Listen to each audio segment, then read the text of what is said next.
texted, voice noted, debated. Comments section, Monday to Friday from 7 to 7:30 p.m. only on Nationwide 90 FM, the new revolution in media.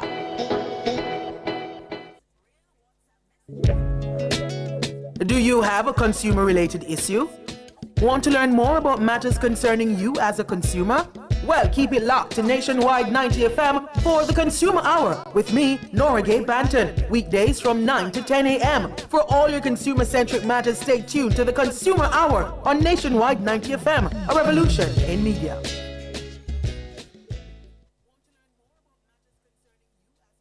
Ready to tackle that building project? Start right. Start here at H&L Rapid True Value for building supplies. The time by H&L Rapid True Value is Nationwide time, 5 o'clock.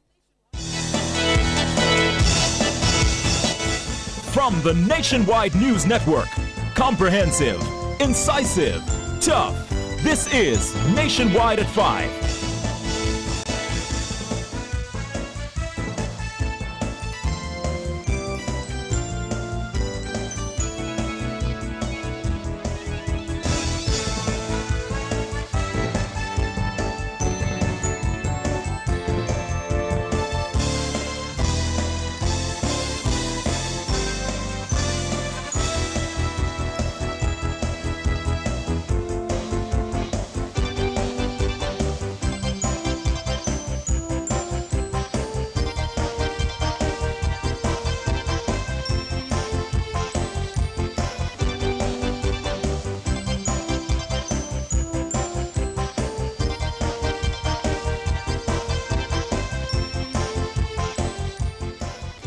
Good afternoon, I'm Robianne Williams. And I'm Mahiri Stewart. In Nationwide News at this hour, Finance Minister Favour Williams dismisses the opposition's alternative revenue measures as infeasible.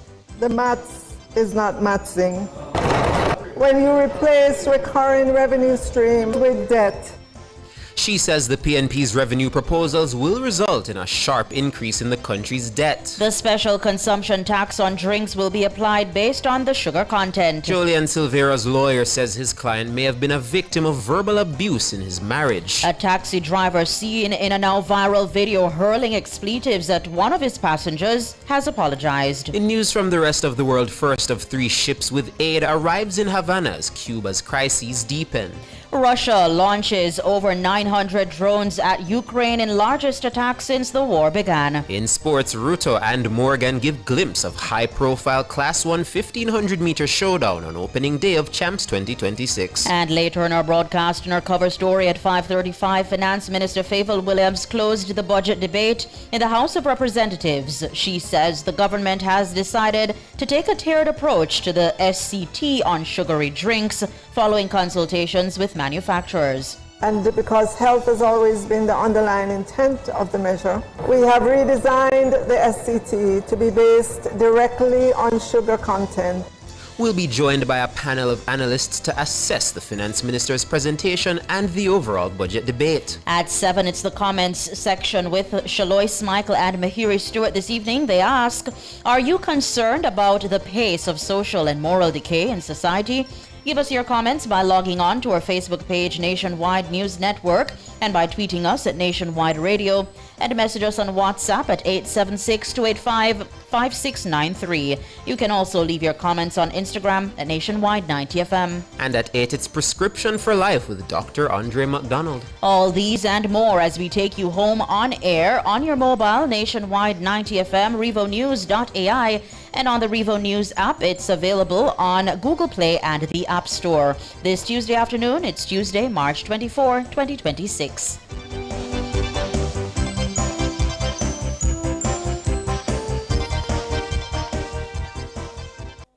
The hour is brought to you by the new KFC Saucy Wings. Hot and spicy wings tossed in sweet red chili or citrus chipotle barbecue sauce. Wings that will crunch the rest. New KFC Saucy Wings. It's finger licking good. If it's news, it's got to be Nationwide 90 FM.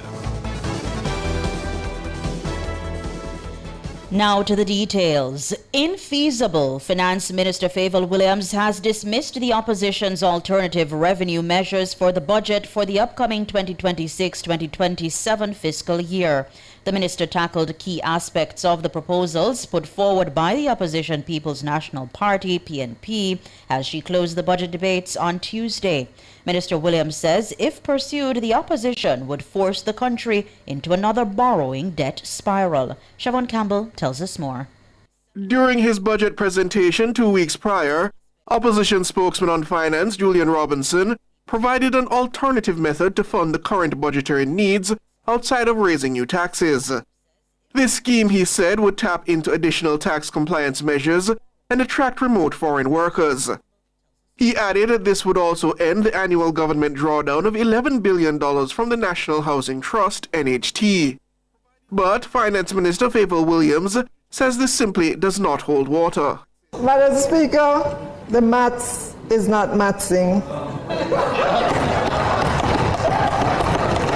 When you replace recurring revenue stream, which is what the NHT contribution and the revenue measures are, when you replace those with debt, you have to keep borrowing because next year you will be in the same position. You have to find borrowed funds again to replace the recurring NHT and revenue measures, and it never stops. While agreeing that added revenue from tax compliance is always welcome, Minister Williams says an e-invoicing initiative, as proposed by Robinson, is already being pursued.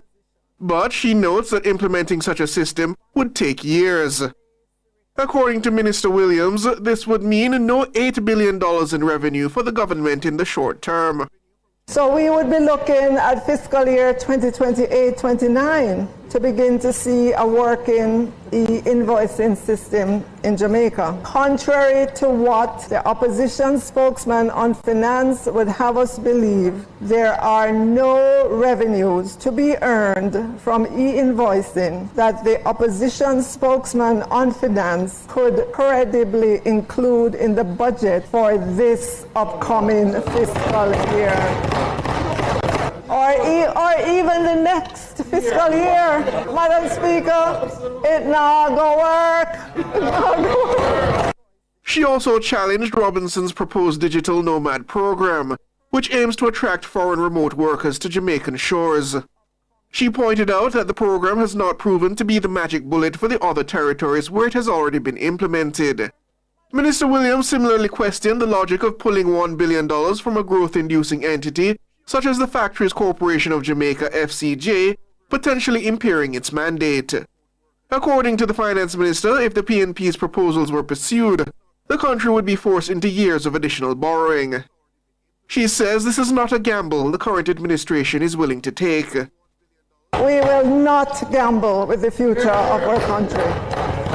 We do not seek to score cheap political points by entrusting the future of the vulnerable, the continued stability of the Jamaican dollar, the sustainability of our national debt, and our hard-earned reputation for central government's prudent financial management on the fantasy of major software upgrade happening overnight.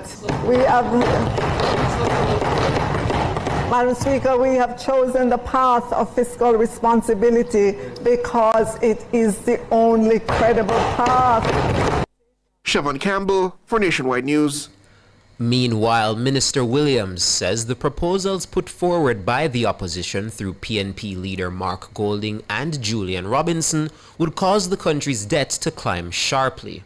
Where we are currently, we're projected to end fiscal year 2026-27 at 65.7%. When you add what the leader of the opposition would do when you add the cost of all his promises, we're looking at total debt to GDP at the end of fiscal 2026-27 of 87.3%. Madam Speaker, we're moving in the wrong direction.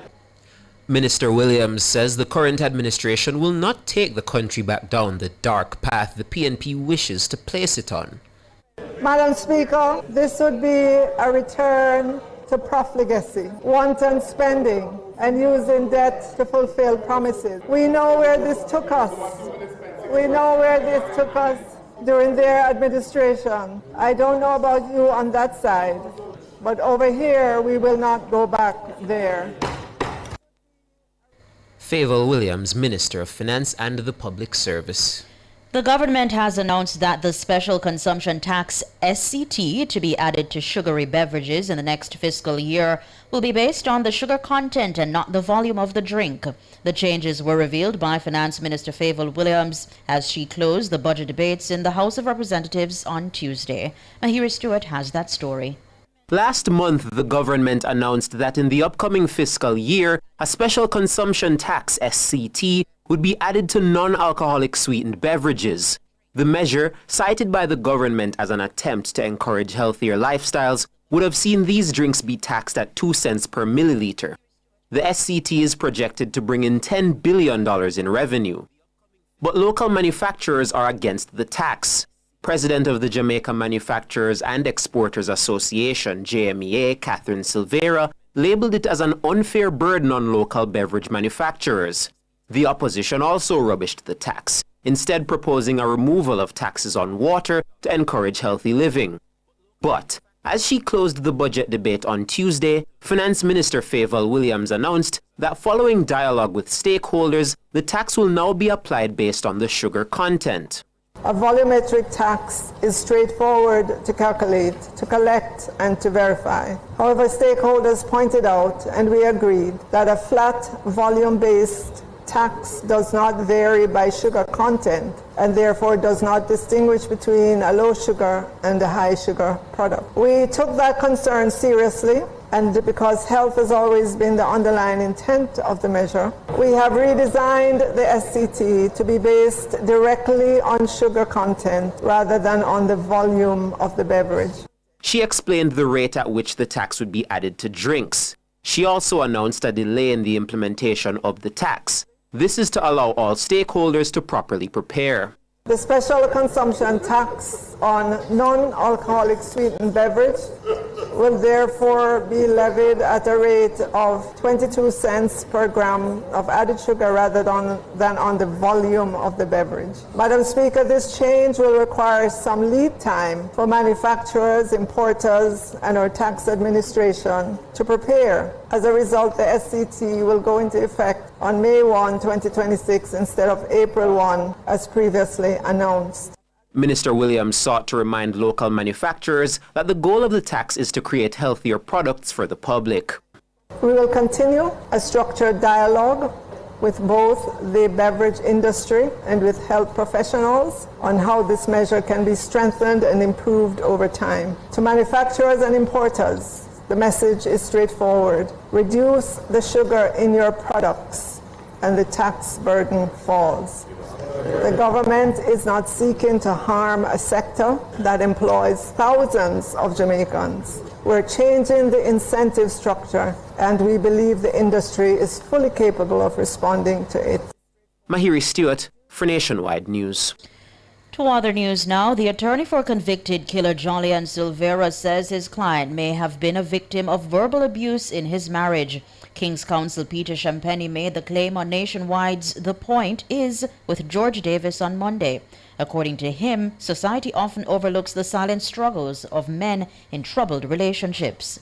When I speak about hypocrisy, I'm referring to instances where there are many men in Jamaica that are mentally, sometimes physically abused by their women, and they don't go to the police and make a report. They don't take a stand because of this cultural norm almost, where if you do that, you are viewed as being less than a man. And I think certainly this case demonstrates, in my mind, a situation where you have that element. And when you look at it in the whole context of who Julian was and in the society and so on, you could perhaps understand why and say, this may be why. The former PNP lawmaker was sentenced to 20 years and 10 months for the killing of his wife, Melissa. He is to serve 13 years before he's eligible for parole. He was sentenced earlier this month after pleading guilty to manslaughter, claiming provocation. According to Silvera's submission, his wife would quickly become verbally abusive no matter when or where. On the night of the death, November 10, 2023, Silvera said they argued and Melissa made derogatory remarks about his mother and sister. He also claimed she blamed him for the death of their son. According to Silvera, Melissa angrily lunged at him and reached for his gun, which he had taken up to leave the house. Silvera said he lost control and shot her. Melissa was shot 3 times. Casey Champagny says based on his knowledge, the marriage was not on good terms. For you to have children and to get married, there must have been some happy moments. Generally speaking, it wasn't. Is it true that her family dissuaded her from getting into that marriage in the first place? I'm not aware of that. I'm aware of the reverse. The family of Julian dissuaded. That is my understanding. What I'm aware of, and it came out in the court's record, that a lot of persons had issues with her, not seeking to justify her demise at all. I don't want to get that wrong. But let me put it another way. She was a very strong-willed person. And in those circumstances, one could well understand why there were issues. She had issues with her sister, issues with a number of other persons. King's Counsel Peter Champagny, attorney for Julian Silvera. Meanwhile, Casey Champagny sought to provide context around Silvera's decision to leave the house after killing his wife. In the former lawmaker's statement, he noted that in the days following his wife's death, he decided not to admit what had happened because he was thinking about his children losing both parents. But Silvera's confession triggered public debate about his remorse after it was revealed that he left his 2 young sons in the house alone with their mother's body. The little boys found her dead the following morning and called their father. Casey Champagny claims his client was simply confused. It is not sitting well with the public, and I would be less than honest if I were to say otherwise. But we also have to put it in context. How you react to a particular set of circumstances is not how I would react. We are all different human beings. And in this particular instance, what he did say in giving the statement was that he was confused, he was beside himself, he really didn't know what to do, and he left. So you have to look at it in that context. And when you speak to psychologists and psychiatrists, they will tell you that people will react differently. It may not make sense, but that is how we react to certain situations. King's Counsel Peter Champagny, attorney for Julian Silvera. There was widespread uproar over the decision by the Office of the Director of Public Prosecutions to accept Silvera's manslaughter plea. Casey Champagny says if he were the DPP, he too would accept the guilty plea, given the gravity of the matter. You are listening to Nationwide News at 5. More news after these.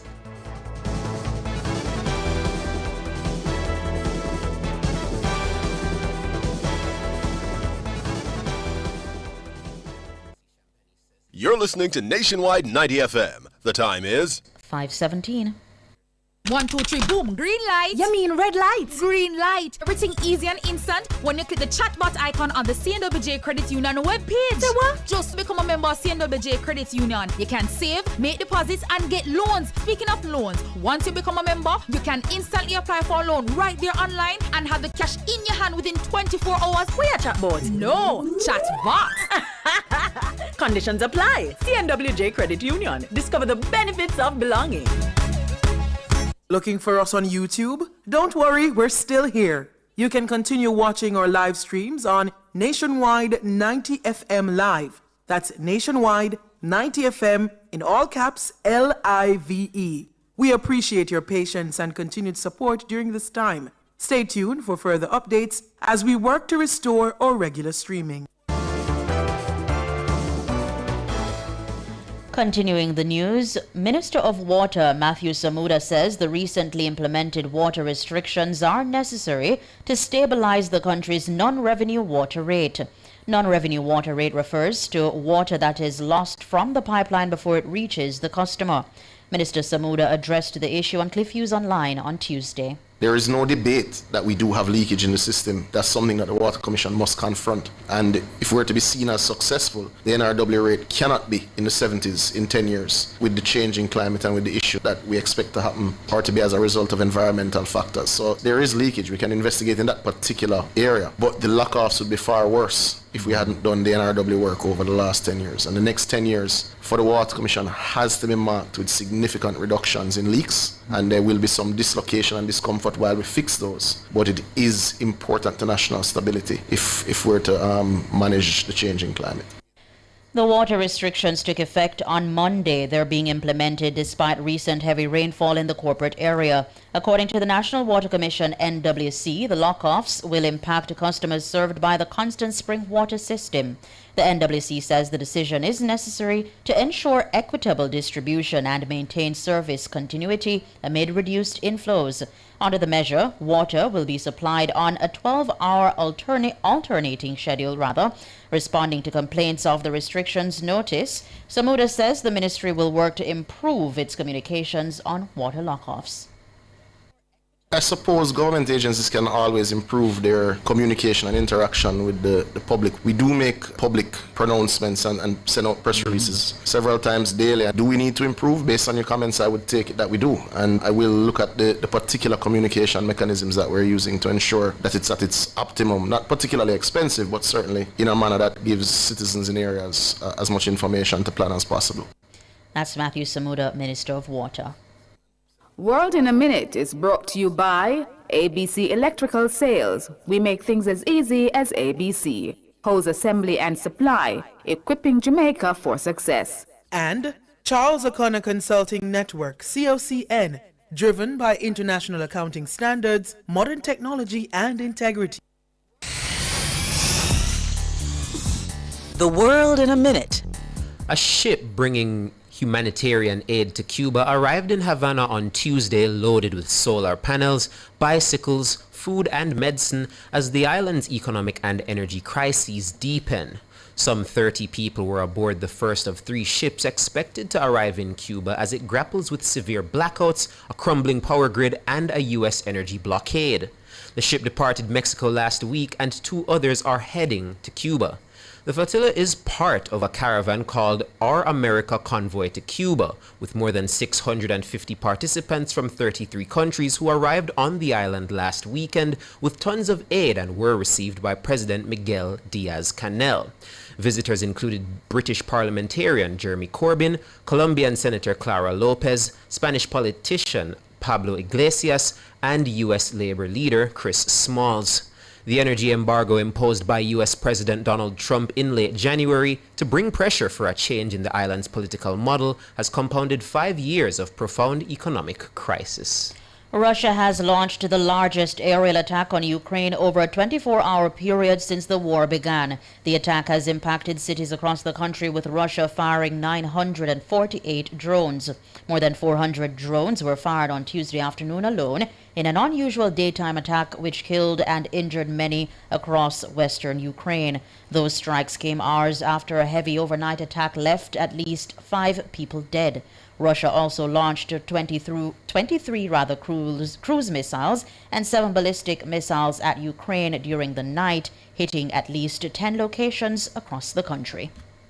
World in a Minute was brought to you by ABC Electrical Sales. We make things as easy as ABC. Hose assembly and supply, equipping Jamaica for success. And Charles O'Connor Consulting Network, COCN, driven by international accounting standards, modern technology and integrity. Recapping the top stories making nationwide news at this hour, Finance Minister Favour Williams dismisses the opposition's alternative revenue measures as infeasible. The maths is not mathsing. When you replace recurring revenue streams with debt, The special consumption tax on drinks will be applied based on the sugar content. Julian Silvera's lawyer says his client may have been a victim of verbal abuse in his marriage. I'm Robeanne Williams. And I'm Mahiri Stewart. You can find the news on our website at revonews.ai and on the Revo News app. It's available on Google Play and the App Store. News next, the headlines at 6.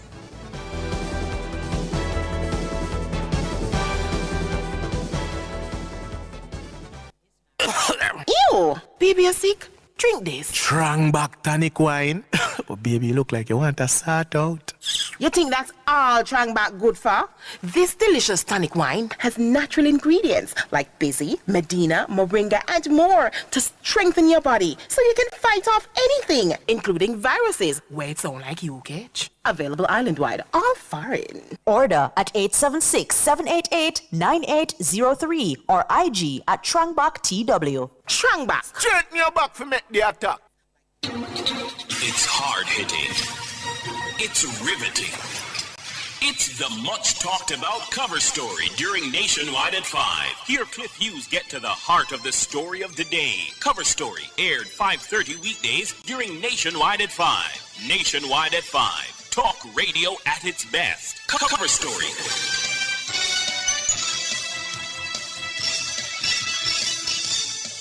Cover Story is brought to you by JTA Credit Union, serving our members, impacting lives positively. Multilink, roll with control. Use Multilink, safe, fast, and accepted in more locations. Sports at 5 is brought to you by Total Tools. Total Tools, every tool, every trade.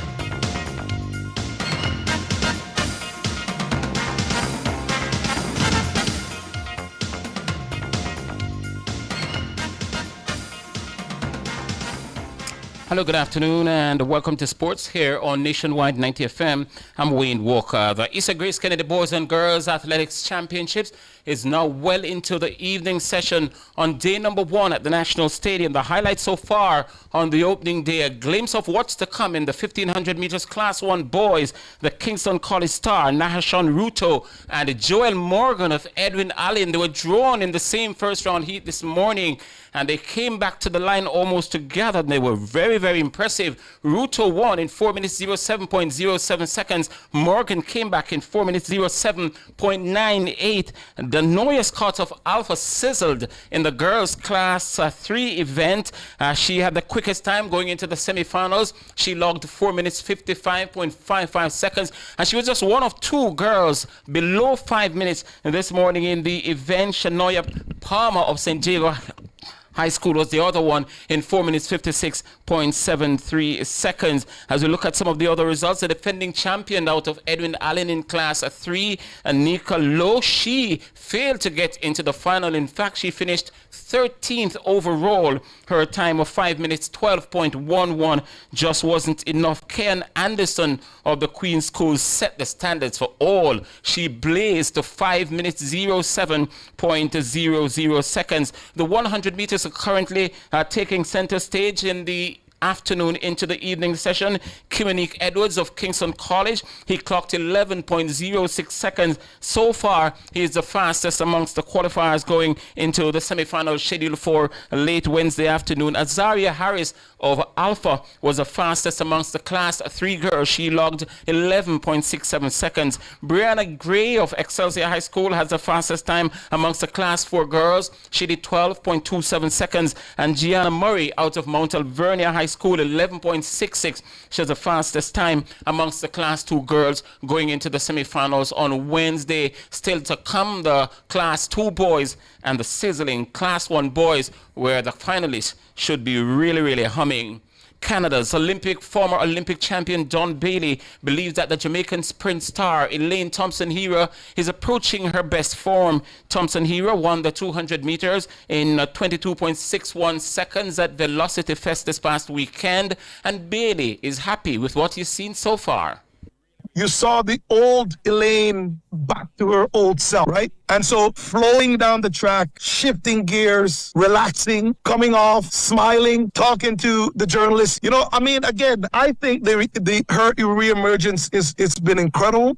Again, I want to see her, you know, again, the fastest woman on earth. I want to see her get back to that place where she's putting fear in and I wanted to see her at her very best.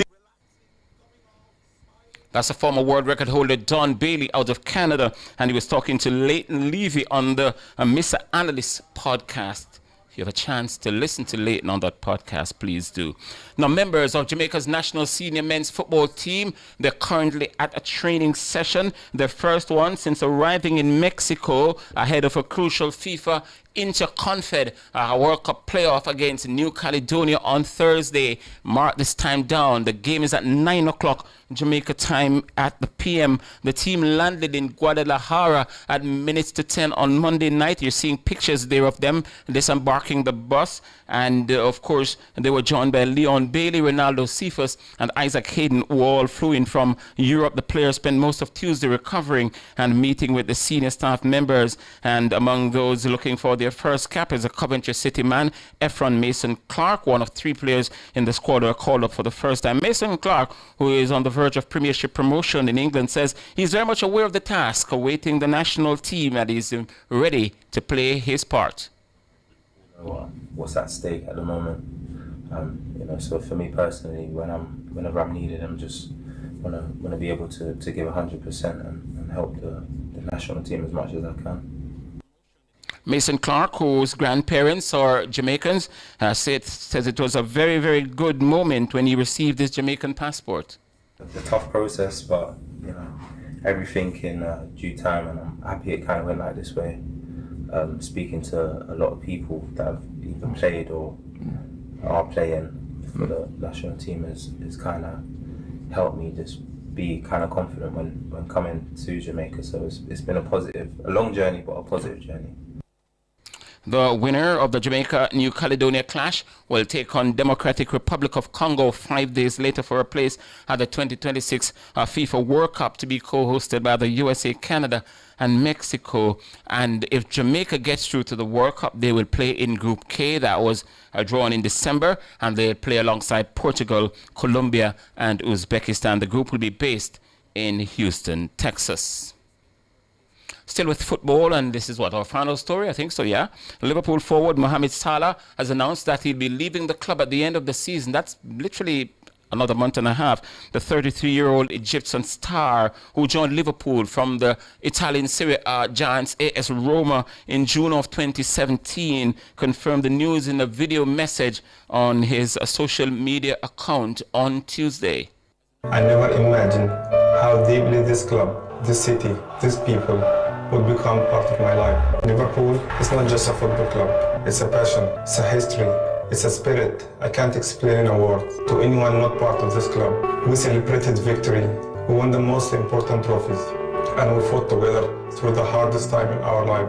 I want to thank everyone who was part of this club throughout my time here, especially the teammates, past and present, and to the fans. Yeah, and Salah is amongst Liverpool's 3 greatest strikers with 255 goals to his credit, and he has surpassed the likes of legends Billy Lindell and Gordon Hodgson. And he's now only trails the iconic Roger Hunt, 285 goals, and seemingly untouchable Ian Rush, who's got 346 goals. And when it comes to scoring for a single club in the Premier League, he's second with 189 goals. He's 24, just 24, behind the iconic England captain Harry Kane, who scored 213 for Tottenham Hotspur before he left for the Bundesliga and Germany with Bayern Munich.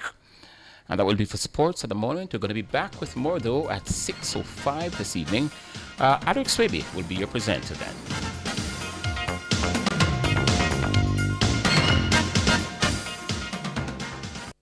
Sports at 5 was brought to you by Total Tools. Total Tools, every tool, every trade. For all your custom framing, printing, graphic design, and purchase of art, Make It Frame Art Jamaica Limited, serving you for over 40 years. The time by Frame Art Jamaica is 5:33.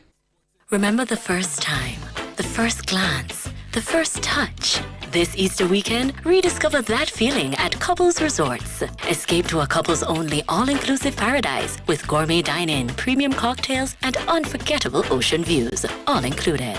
Jamaican resident. Make Your Mark Middle Managers Leadership Conference, Jamaica Pegasus Hotel and online, May 6 to 7. Sponsored by Caledonia Outdoor Advertising, Visual Tech Solutions, Intelligent Multimedia Limited, CIBC Caribbean Bank, and Visual Vibe. Register now for Middle Managers Conference, May 6 to 7 at makeyourmarkgroup.com. KFC, yeah, we at it again. With the new saucy wings, go and tell your friends. Now on you know, KFC saucy wing, brand new. 2 new flavors just for you. Sweet red chili and citrus chipotle barbecue. Hot and spicy, saucy wings, give me daily and nightly. Flavor kick, me know you are gonna like New it. KFC saucy wings, delicious hot and spicy wings, tossed in sweet red chili or citrus chipotle barbecue sauce. Wings that will crunch the rest. KFC saucy wings, it's finger licking good. Now on you know, KFC saucy wings. You could win a return on your taxes. Pay your taxes with your Sagicor Bank business credit card at Tax Administration Jamaica or online for your chance to be one of 2 lucky winners of $500,000 cashback. Earn an entry for every $100,000 spent on taxes between February 27 and April 15. Plus, enjoy a 1-month payment holiday up to 55 days interest-free and unlimited reward points. Visit Sagicor.com to learn more. Conditions apply. Authorized under Section 58.3 of the Betting, Gaming and Lotteries Act. For all your electrical needs, visit ABC Electrical Sales. They stock a wide variety of electrical supplies including plugs, switches, panel boards and conduits, plus energy-saving fixtures.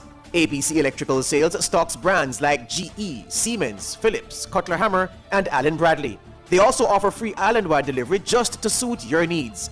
Visit them at Shop 8, Hagley Park Plaza, Kingston 10, or call 876-754-3714-5 or 876-754-3825-8. ABC Electrical Sales, for a better choice in the electrical business. Looking for us on YouTube? Don't worry, we're still here. You can continue watching our live streams on Nationwide 90 FM Live. That's Nationwide 90 FM in all caps LIVE. We appreciate your patience and continued support during this time. Stay tuned for further updates as we work to restore our regular streaming. Get ready, Jamaica! The NNN School Tour 2026 is bringing energy, talent, and excitement straight to your school. Pull up your pants and put it on your waist. Every Friday, we spotlight the creativity and skills of our students. We're coming with games, prizes, and electrifying live performances. We're heading to the Lorna Auto Proprietary School in Linstead on March 27 from 1 p.m. to 4 p.m. Don't miss the vibes, the fun, and your chance to shine. The NNN School Tour 2026 is where talent meets opportunity. This broadcast is brought to you by the Police Civilian Oversight Authority, Tip Friendly Society, LMH Publishing, with Cinco Group, Digicel, Nutrition Products Limited, and Mystic Mountain, Jamaica.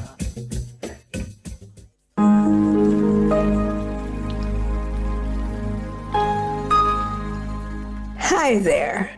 Here's some good news for these trying times. Quote, "By God's word, I can see where I'm going.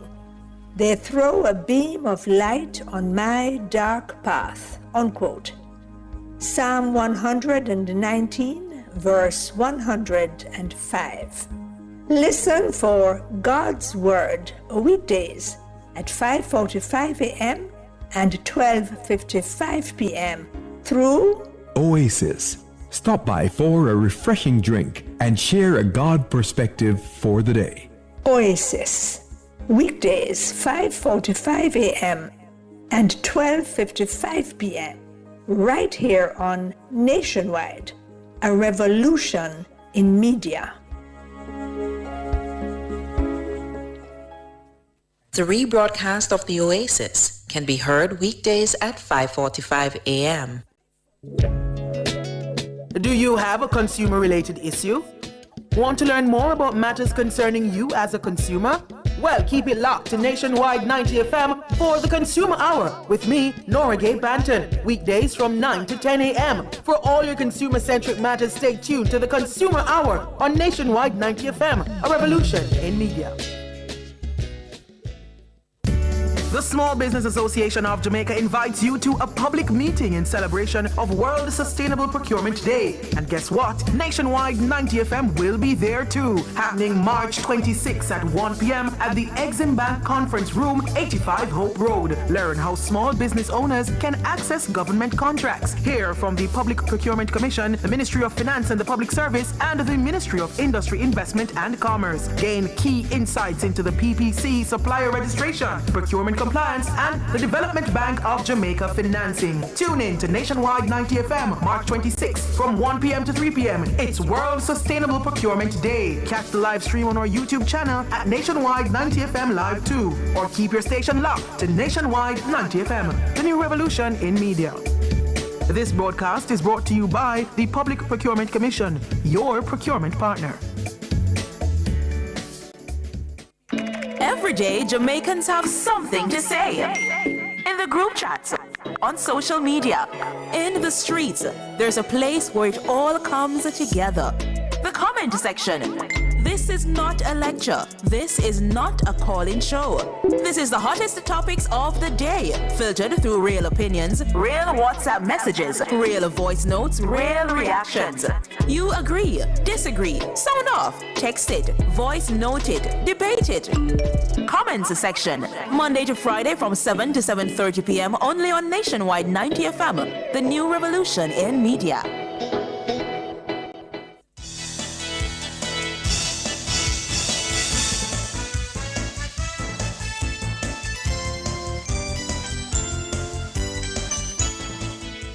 Welcome to a special episode of Nationwide at 5. It's the final in our series of post-budget analysis shows.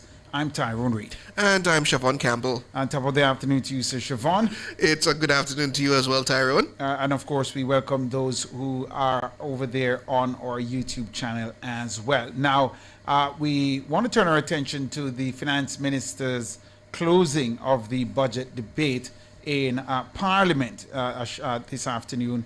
The government announced that the special consumption tax, SCT, to be added to sugary beverages in the next fiscal year will be based on the sugar content and not the volume of the drink. The changes were revealed by the Finance Minister, Favour Williams, as she closed the budget debate in the House of Representatives earlier today. Here's Mahira Stewart with that report.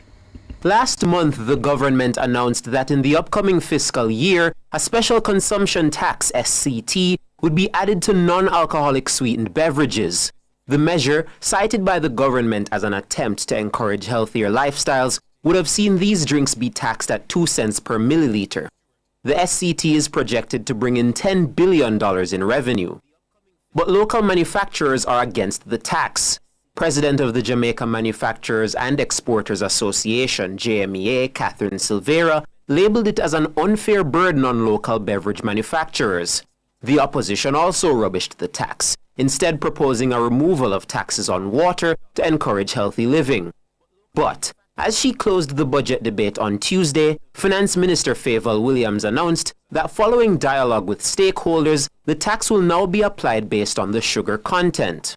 A volumetric tax is straightforward to calculate, to collect, and to verify. However, stakeholders pointed out, and we agreed, that a flat volume-based tax does not vary by sugar content and therefore does not distinguish between a low sugar and a high sugar product. We took that concern seriously, and because health has always been the underlying intent of the measure, we have redesigned the SCT to be based directly on sugar content rather than on the volume of the beverage.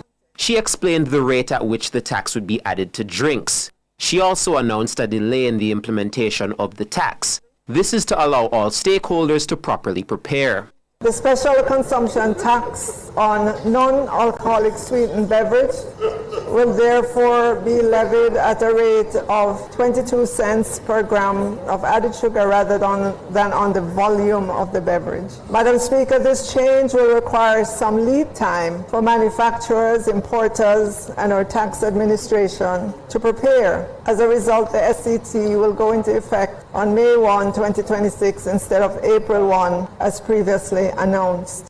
Minister Williams sought to remind local manufacturers that the goal of the tax is to create healthier products for the public. We will continue a structured dialogue with both the beverage industry and with health professionals on how this measure can be strengthened and improved over time. To manufacturers and importers, the message is straightforward. Reduce the sugar in your products and the tax burden falls. The government is not seeking to harm a sector that employs thousands of Jamaicans. We're changing the incentive structure, and we believe the industry is fully capable of responding to it. Mahiri Stewart for Nationwide News. Thank you so much for that report there, Mahiri. Thank you as well. In the meantime, the Finance Minister dismissed the opposition's alternative revenue measures for the budget for the upcoming 2026-2027 fiscal year. The minister tackled key aspects of the proposals put forward by the opposition's People's National Party. Minister Williams says if pursued, the opposition would force the country into another borrowing debt spiral. More in this report. During his budget presentation 2 weeks prior, opposition spokesman on finance Julian Robinson provided an alternative method to fund the current budgetary needs outside of raising new taxes. This scheme, he said, would tap into additional tax compliance measures and attract remote foreign workers.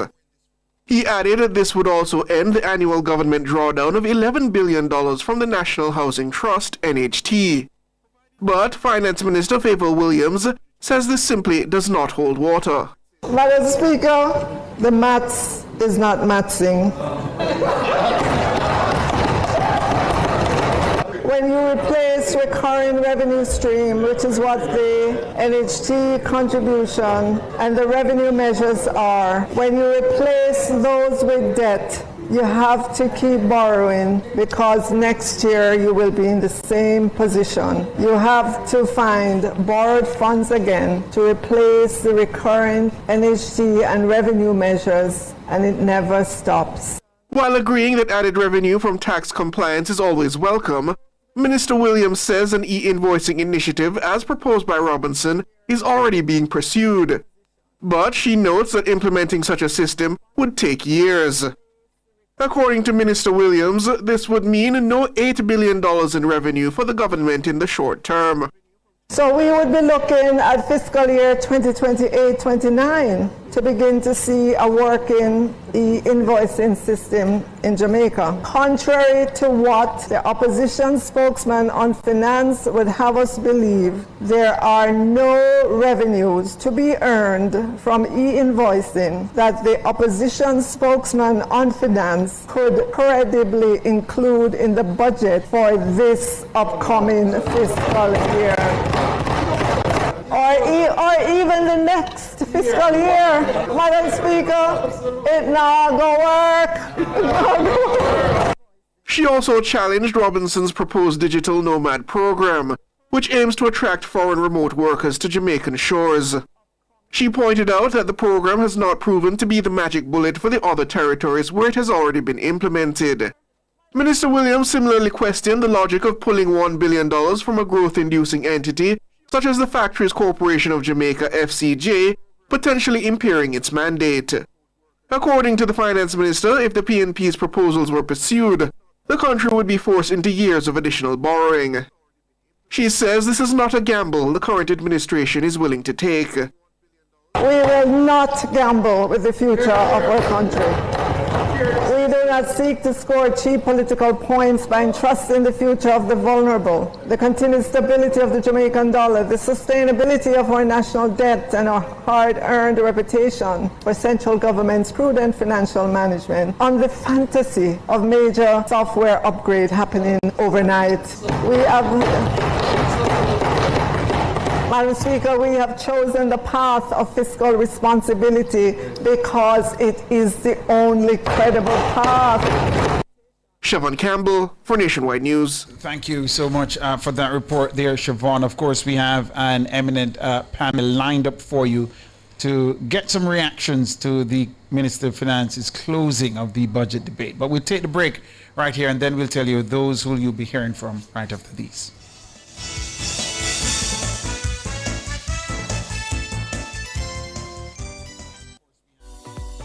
The UCC Corporate Education Division is now accepting applications for a series of professional certificate courses offered this semester. Over 75 short courses available in business, HR, computer skills, supervisory management, financial securities management, and so much more. Build productivity and give your workforce the winning edge. Pursue programs on any of our campuses island-wide. On-site at your workplace, online or on demand at your convenience. It's that simple. Apply online at www.ucc.edu.jm or call 876-906-3214 for further details. UCC, fostering leadership and innovation. Every professional reaches a moment when growth calls. A promotion, a new opportunity, a bigger vision. At Mona School of Business and Management, our globally competitive graduate programs, including the internationally accredited MBA, are designed for ambitious professionals who are ready to lead. With flexible delivery options that fit your lifestyle, advancing your career is within reach. Learn from world-class faculty. Connect with influential leaders. Transform your future. Visit discover.msbm-uwi.org and apply online for a graduate degree. MSBM, Global Knowledge, Regional Solutions.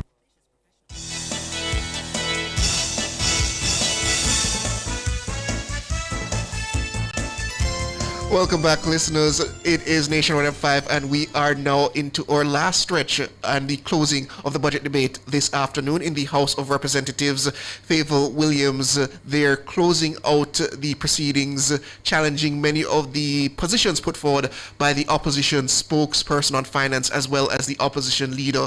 Well, as said earlier, in order to analyze this, the closing of the budget debate as well as the budget performance so far this year, we have with us the president of the MSME Alliance, Antoinette Hamilton, Senior Tax Manager for the JN Group, Everil Dua, and Development Economist and Chairman and CEO at NCS Enterprises, Dr. Christian Stokes, as well as President of the Jamaica Manufacturers and Exporters Association, JMEA, Catherine Silvera.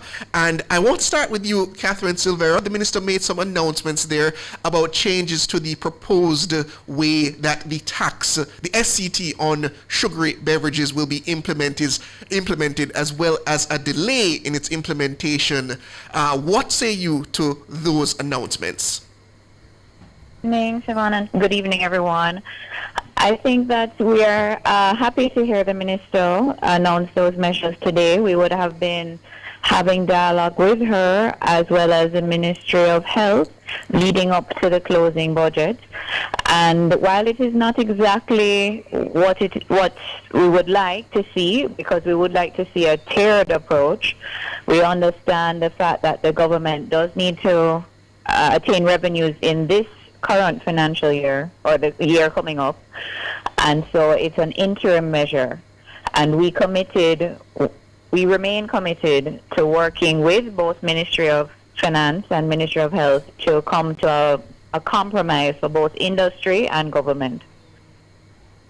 Dr. Adrian Stokes, your immediate Stokes, your immediate reaction to the finance minister closing the budget debate today.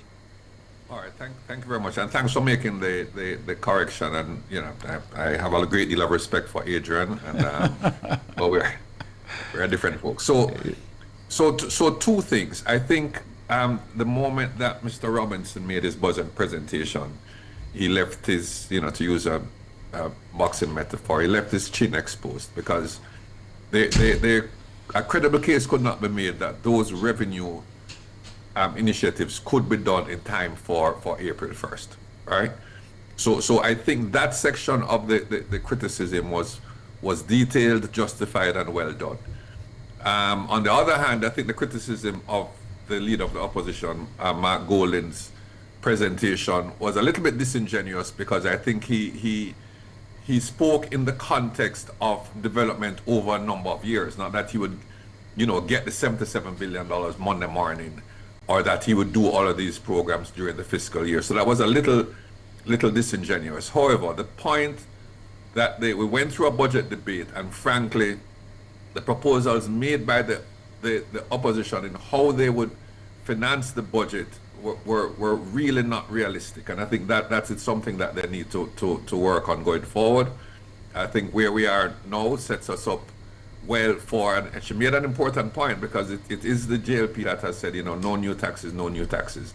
The fact that they have sought to bridge a gap with taxes that will be there year in, year out is an important move, because they have essentially run out of tricks as to how to balance the budget without new taxes. Now we have the new taxes, you can count on that year in, year out. And we can speak about the efficacy of those new taxes if you wish, but that's a little different discussion. Thank you so much, Christian Stokes. Siobhan, you had one? No, I just want to put it to you, Antoinette Hamilton. The minister also made some announcements regarding the implementation of what she called the set-aside program. She says that it's quite in advance now. She had a meeting with you and another set of groups. Did you find that meeting productive? Well, I'm not sure if it is my group that had the meeting, but I believe that any meeting that was had with the small business sector would have been a good move towards educating and enrolling more persons on the platform. I think that meeting was with SBAJ. So what I would say, though, regarding the set-aside is that we have been hearing this, and this time around we would like to see some action. I must say that our MSMEs have been very frustrated with the process up to recently. And we have been monitoring our MSMEs who approach the PPC for contracts. And we have been receiving their feedback. And I will say that the process is not as transparent, and that is something that would need to be worked on in addition to enrolling persons. So yes, we are in support of working together with the minister to ensure that more MSMEs are enrolled, ensure that MSMEs do get the set aside, but it has to work. It has to be more than just words. It has to be action, and MSMEs have to actually see the benefits and speak about it for us to know that it's working. Ms. Hamilton, do you find it, I find it curious that you weren't at that meeting. Why is that? The MSME Alliance wasn't represented, but you're saying the meeting was held at the Small Business Association of Jamaica. Why is that? I don't know why exactly that is. Maybe the Small Business Association would have initiated that meeting. Last year, in a little before the budget debate, we had initiated a meeting with the minister, and we sent a proposal to the minister, similar to what they're referring to now from SBAJ, about a nationwide sensitization project between ourselves and the ministry to get more persons, more MSMEs enlisted on the GoJet platform. And regardless of which organization the minister chooses to partner with, once it is to the benefit of MSMEs, we will support that. But I'm also interested in finding why does it appear that both the SBAJ and the MSME Alliance seem to be operating in silos as well? Why aren't you both lobbying the government together? Well, that is a reasonable question, and I know we have been lobbying for different things together. Recently, we met with the trade board to lobby regarding greater step-by-step process for trading for MSMEs. So there are things that we collaborate on. Not sure why this one didn't happen that way, but certainly we'll be looking to working together going forward. Yeah. Dr. Christian Stokes, I understand we won't have you beyond 6 o'clock. We will have the rest of the panelists at 6:25. So I would like to get your overall assessment of all the budget presentations, the winners, the losers, and if the government hit the right note versus the opposition. Right. So I think the full marks to the Jamaican Labour Party. I thought that they in her own way, she's not Nigel Clark, but in her own way, Minister Favour Williams presented in a very stable manner a reasonably well thought out budget. I think the fact that they met with industry and made adjustments is also a very good sign, and it is something that is achievable that we can do starting with the new fiscal year. I think the Prime Minister in his presentation did a couple of interesting things, but by and large, I would give him a good review. I think laying out the how Jamaica will be rebuilt in a way that creates investment, deals with resilience issues, that creates employment, I think, and helps with productivity was very, very good. I do take some issue with how he sought to coat some of the political things with the Cuban doctors and so on, and going back to the 1970s and so I'm not sure that was entirely necessary. But having said that, I think his presentation was very solid.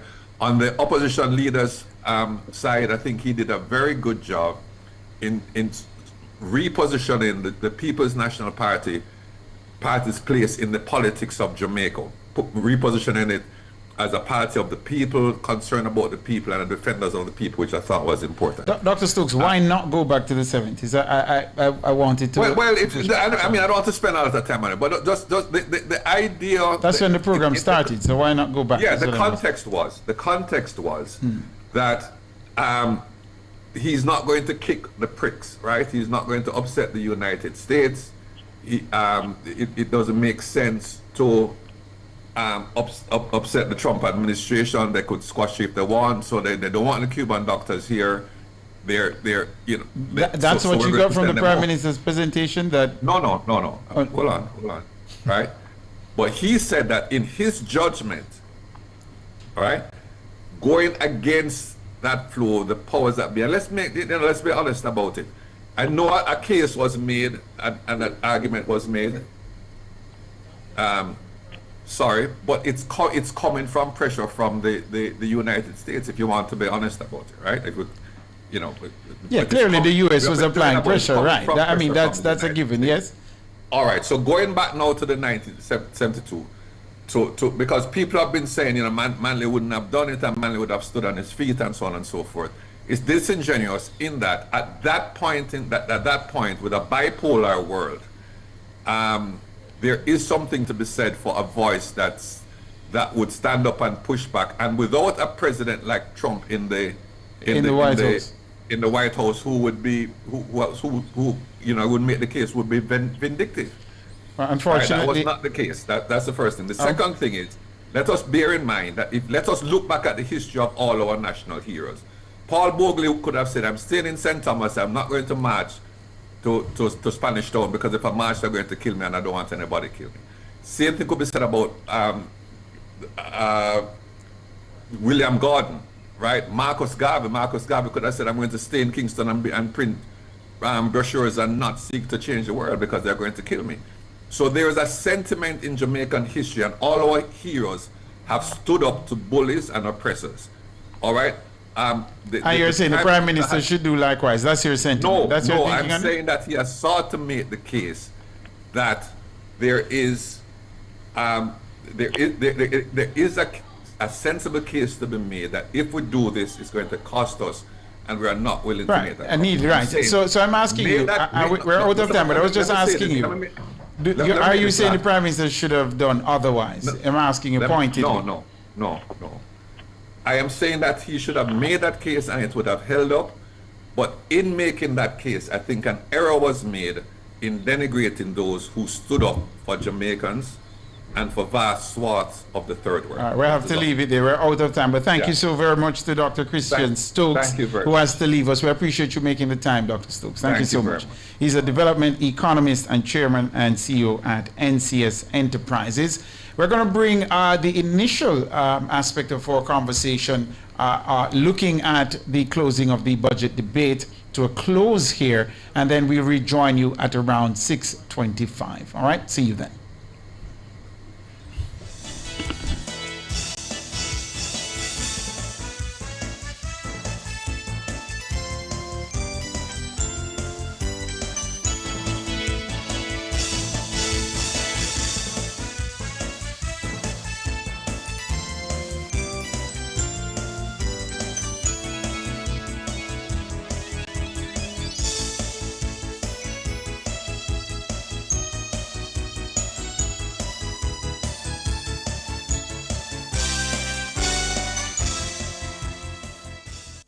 The hour was brought to you by the new KFC Saucy Wings.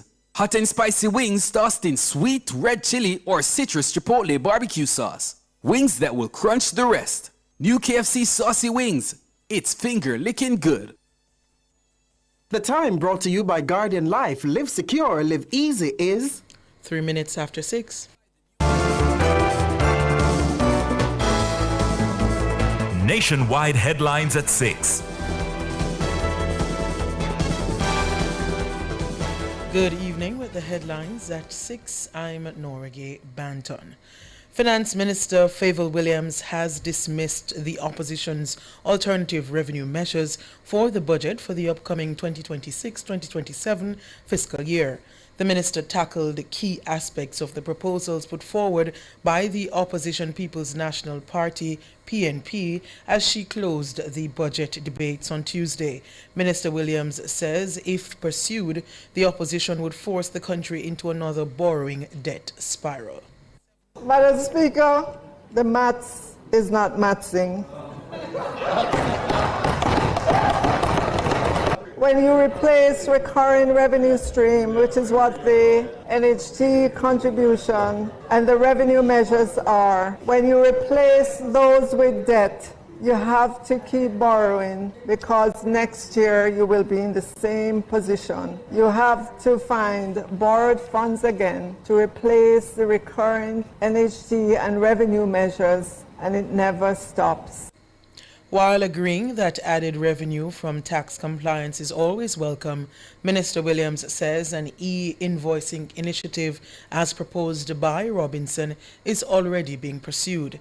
But she notes that implementing such a system would take years. According to Minister Williams, this would mean no $8 billion in revenue for the government in the short term.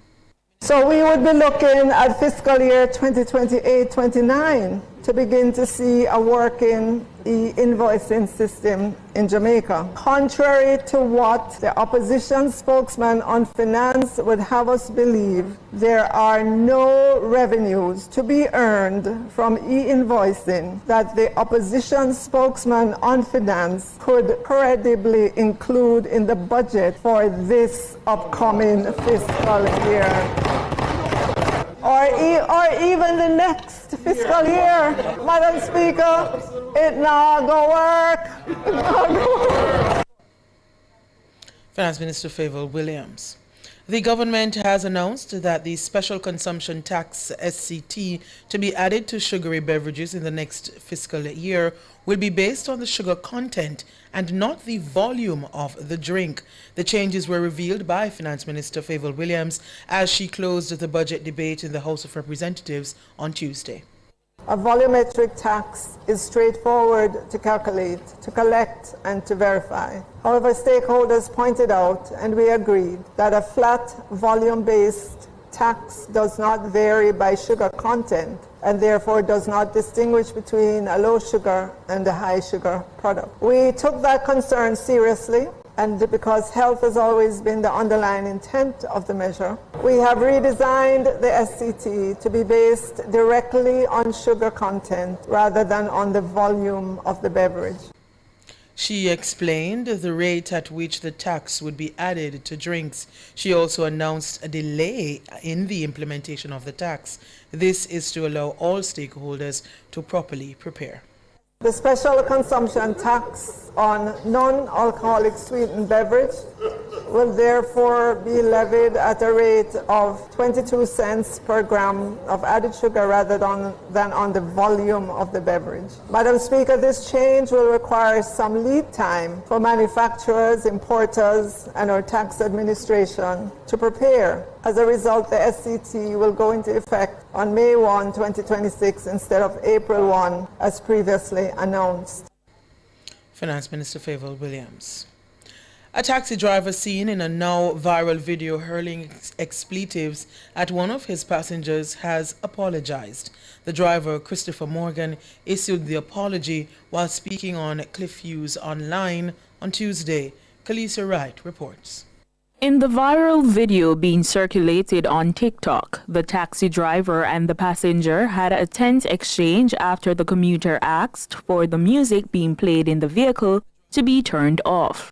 The driver, Christopher Morgan, could be heard hurling several expletives at the passenger asking him if he wanted to exit the vehicle. Don't turn it over there, walk come out. Because I'm not the idiot thing.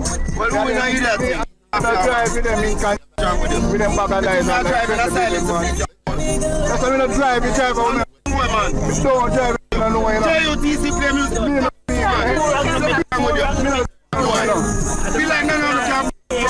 Throw me out, just program me out, throw me out.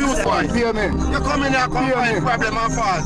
You tell me on our phone. Tired out of the vehicle. I'm driving a silence, please. Let me out. Give me my money. See your money here. Please yourself. According to Morgan, he complied with the passenger's request, but he says the passenger was still not satisfied. The gentleman asked me to turn down the radio, which I did comply. I turned it down, I took off all the bass. And in doing so, he still wasn't pleased, sir. If you notice, while you were watching the video, you could hear what he was saying. The radio wasn't loud. I did comply and turn it down and take off all the bass. But he still wasn't pleased. I was saying that he don't like taking any taxi, and he just gets to my head. I know I shouldn't have behaved like that, but I did comply and turn it down and take off all the bass. I didn't even know that he was videoing, because he has a TikTok page that he go around and video people all day. That's what he does. If somebody let me know that he has a TikTok page, he does these things for following, sir, and watching. That's how he earns his money. Morgan apologized for his conduct. The fact that you called me, don't you think you should speak to the people of Jamaica and try to make good with them for your behavior? Yes, sir. Well, go ahead, speak to them. Jamaica, I'm sorry for my behavior the other day towards my customers. I not normally behave like that, and it won't happen again, because I respect my customers, and I'm sorry for what I did. Khaleesi Wright for Nationwide News. Those were the headlines at 6. I'm Nora Gay. Banton Sports is next.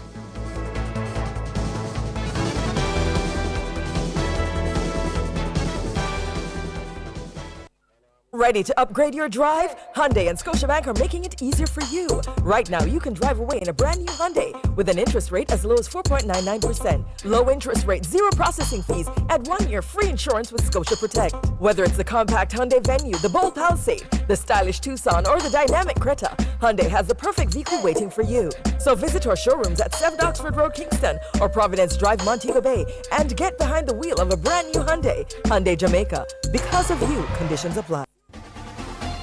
For all your electrical needs, visit ABC Electrical Sales. They stock a wide variety of electrical supplies, including plugs, switches, panel boards, and conduits, plus energy-saving fixtures. ABC Electrical Sales stocks brands like GE, Siemens, Philips, Cutler Hammer, and Allen Bradley. They also offer free island-wide delivery just to suit your needs. Visit them at Shop 8, Hagley Park Plaza, Kingston 10, or call 876-754-3714 4-5 or 876-754-3825-8. ABC Electrical Sales, for a better choice in the electrical business.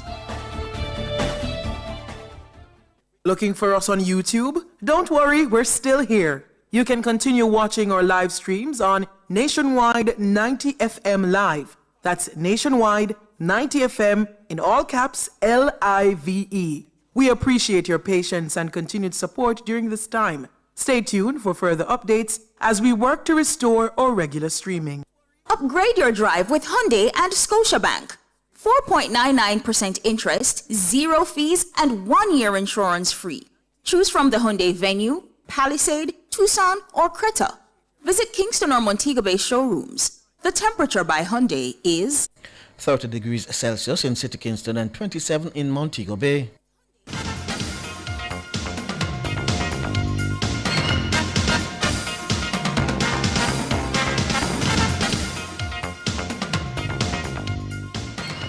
Good evening with your sports report. I'm Alric Swaby. We start with a track and field as the Issa Grace Kennedy Boys and Girls Championships is now well into the evening session on day 1 at the National Stadium, with the heats of the 100 meters taking the spotlight.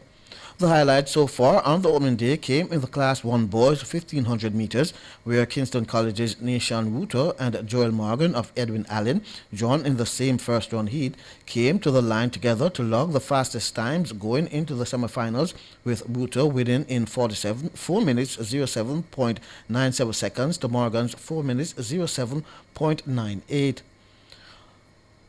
The Neuer Scott of Alpha sizzled in the Class 3 1500 meters with the quickest time into the semis, 4 minutes 55.55, one of two athletes to dip below 5 minutes on the day, the other being Shania Palmer of St. Jago with 4 minutes 56.73 seconds. The defending champion out of Edwin Allen, Anik Lowe, failed to make the semifinals, finishing 13th overall with 5 minutes 12.11 seconds. In Class 2, Kenyon Anderson of the Queen School set the standards with 5 minutes 07.00 seconds. The 100 meters are currently underway, and some early results. Kimanik Edwards of Kingston College clocked 11.06 seconds so far. He's the fastest among the qualifiers. Azaria Harris of Alpha was the fastest among the Class 3 girls with 11.67 seconds. Brianna Gray of Excelsior has the fastest time in the girls' Class 4 first round with 12.27 seconds. Gianna Murray of Mount Alverna with 11.69 is the fastest among Class 2 girls heading into the semifinals. Marquise Page of St. Jago did 10.47 seconds to be the first among the Class 2 boys. Shemonique Hazel of Heidel 11.44 was quickest among Class 1 girls. The Class 1 boys 100 first round are just getting underway. Now, Canada's former Olympic champion Donovan Bailey believes Jamaican sprint queen Elaine Thompson-Herah could be heading back to her best. Thompson-Herah won the women's 200 meters in 22.61 at VelocityFest at the weekend, and Bailey is happy so far with what he's seen. You saw the old Elaine back to her old self, right? And so flowing down the track, shifting gears, relaxing, coming off, smiling, talking to the journalists. You know, I mean, again, I think her reemergence it's been incredible. Again, I want to see her, you know, again, the fastest woman on earth. I want to see her get back to that place where she's putting fear in and I wanted to see her at her very best. Donovan Bailey. He was speaking on the Mr. Analyst podcast. Now, members of the Jamaica National Senior Men's Football Squad are at the moment starting their first training session since arriving in Mexico on Monday night ahead of a crucial FIFA Interconfederation World Cup playoff against New Caledonia on Thursday night, starting at 9 o'clock Jamaica time. The team landed in Guadalajara at minutes to 10 o'clock Monday night, and they were joined by Leon Bailey, Ronaldo Cephas, and Isaac Hayden, who flew in from Europe. The players spent most of Tuesday doing recovery work and meeting with the senior staff and are now engaged in their first session. Among those training with the team for the first time is Coventry City talisman Efron Mason Clark, who one of three players in the squad hoping for their international debut.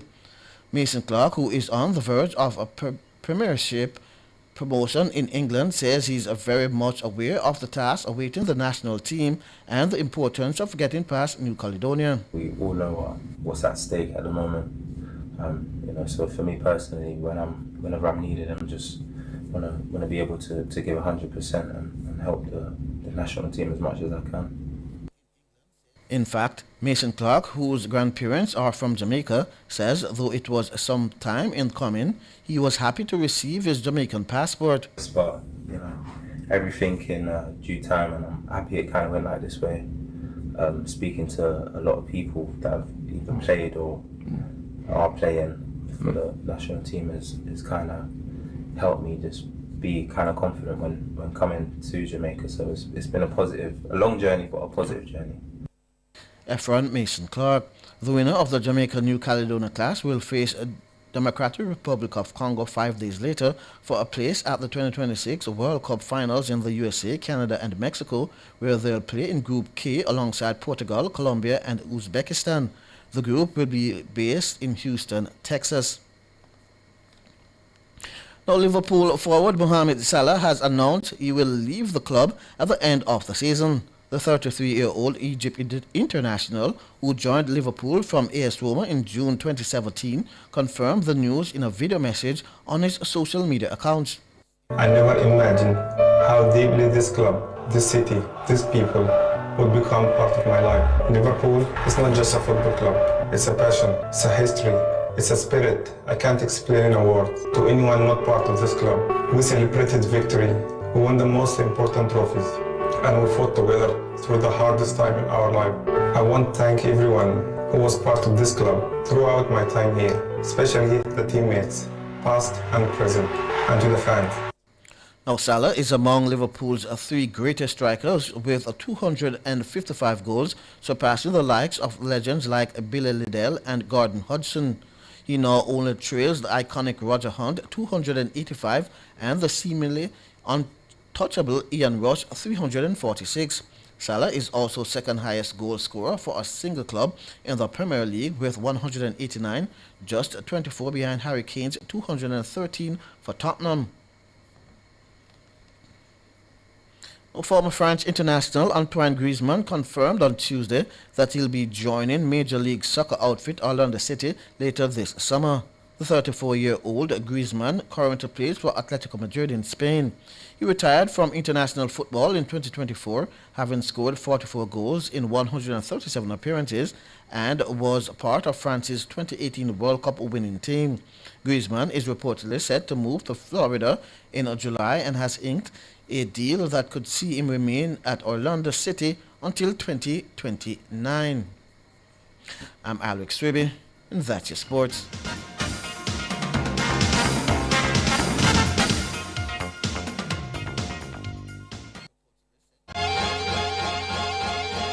If you love the vibes, the laughs, and the real talk, then you're one of us. Don't just listen, belong. Join the nationwide 90 FM Family Club on Patreon. KFC, yeah, we at it again. With the new saucy wings, go and tell your friends. I want you know, KFC saucy wing, brand new. 2 new flavors just for you. Sweet red chili and citrus chipotle barbecue. Hot and spicy, saucy wings, give me daily and nightly. Flavor kick, me know you have a like. New KFC saucy wings, delicious hot and spicy wings, tossed in sweet red chili or citrus chipotle barbecue sauce. Wings that will crunch the rest. KFC saucy wings, it's finger licking good. I want you know, KFC saucy wings. Join Cliff Hughes Online this Wednesday, March 25 from 10 a.m. to 1 p.m. as we broadcast live from the Jamaica Conference Center in Kingston for the PIOJ and SDC Governance Conference 2026 under the theme Civil Society Organizations on a Mission, Reset the Vibe, Build Our Future, Reignite the Fire. This event will unite over 300 community leaders, civil society organizations, and community-based groups. This is more than a conference. It's a movement to empower citizens, ignite change, and build stronger, more resilient communities. Don't miss it live with Cliff Hughes Online this Wednesday, March 25 from the Jamaica Conference Center. Catch the live stream on our YouTube channel at Nationwide 90 FM Live 2 or keep it locked to Nationwide 90 FM, the new revolution in media. This broadcast is brought to you by the Planning Institute of Jamaica.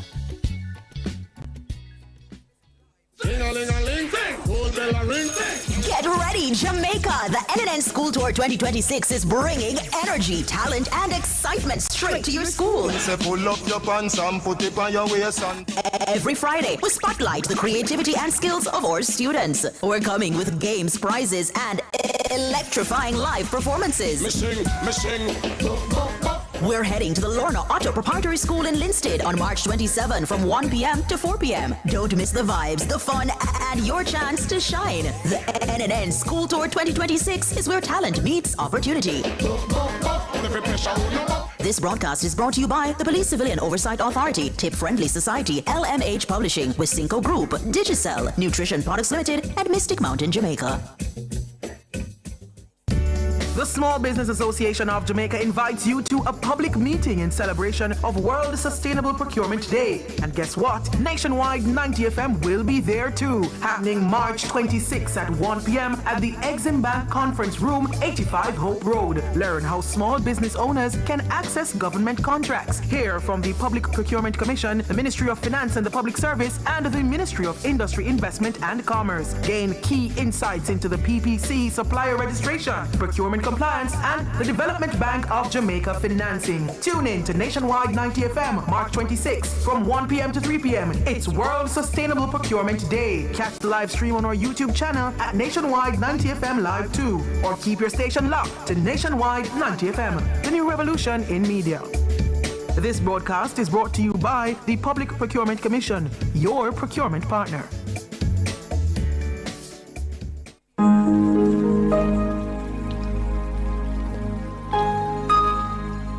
Hi there. Here's some good news for these trying times. Quote, "By God's word, I can see where I'm going. They throw a beam of light on my dark path." Unquote.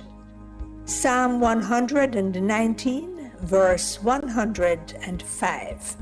Listen for God's Word weekdays at 5:45 a.m. and 12:55 p.m. through Oasis. Stop by for a refreshing drink and share a God perspective for the day. Oasis. Weekdays 5:45 a.m. and 12:55 p.m. right here on Nationwide, a revolution in media.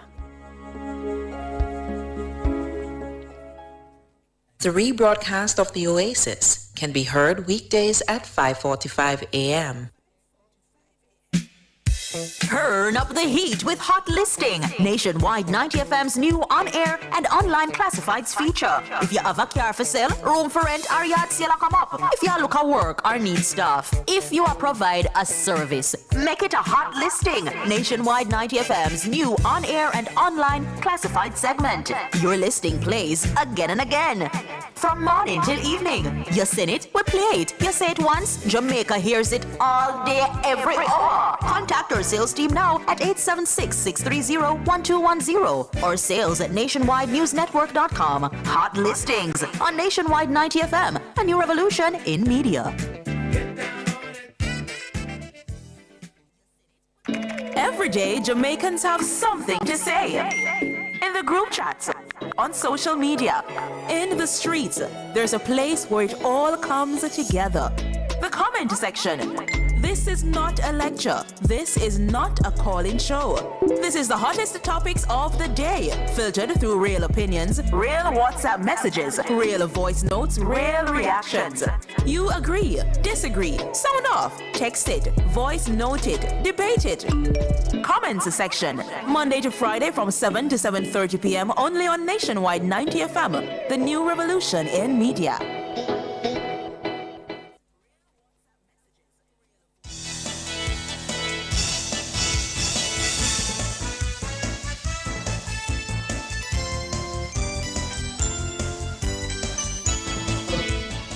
Welcome back, listeners and viewers. We're continuing our post-budget debate analysis. As I said earlier, the finance minister closed out the budget debates this afternoon in the House of Representatives, wrapping up about nearly 3 weeks of presentations from both the opposition and government in terms of the upcoming fiscal year budget and revenue estimates. In order to continue that discussion, we have with us President of the MSME Alliance, Antoinette Hamilton, as well as Senior Tax Manager for the JN Group, Everald Dua, and we are joined online by President of the Jamaica Manufacturers and Exporters Association, Catherine Silvera. Good evening, to all of you, and good evening again to our listeners and viewers. Absolutely. And we want to continue the conversation. Let me bring you in, Catherine Silvera. On the phone, we have the president of the JMEA on the phone. Catherine Silvera, I listened to the finance minister, and some may say the adjustment in the tax that is to be applied to sugary beverages, non-alcoholic sugary sweetened beverages. Some may say this is a responsive government. Others may advance that perhaps the measure wasn't properly thought out. What's your thinking on it? I think that consultation, and we said this from the get-go, we would have wanted consultation to happen before the revenue measure was announced. But the fact is that it didn't happen, and they committed to meeting with us during the last 3 to 4 weeks to see if we could come to a compromise to allow the government to gain their revenue, for Ministry of Health to get the benefits of a healthier Jamaica, and for industry, that is the beverage manufacturers, to ensure that they're not on a back foot. And I think that based on the timeline, we got to the best option with the minister announcing today a tax per gram. But we are all aligned, Ministry of Finance, the Ministry of Health and Industry, that this is an interim measure and that continued dialogue needs to happen over the next, we are advocating for 6 months, because there is a September supplemental budgets that we could perhaps get into if it is that all three parties work assiduously to come to a compromise position on a tiered approach, because ultimately, and all three parties are aligned that to fully incentivize and to get to the health attributes that we want to get to, we need to incentivize a lower sugar option or a no sugar to lower sugar option that would not be taxed, to drive consumers to that option as opposed to a higher sugar beverage item. So this was, I think, the best option in the short time frame.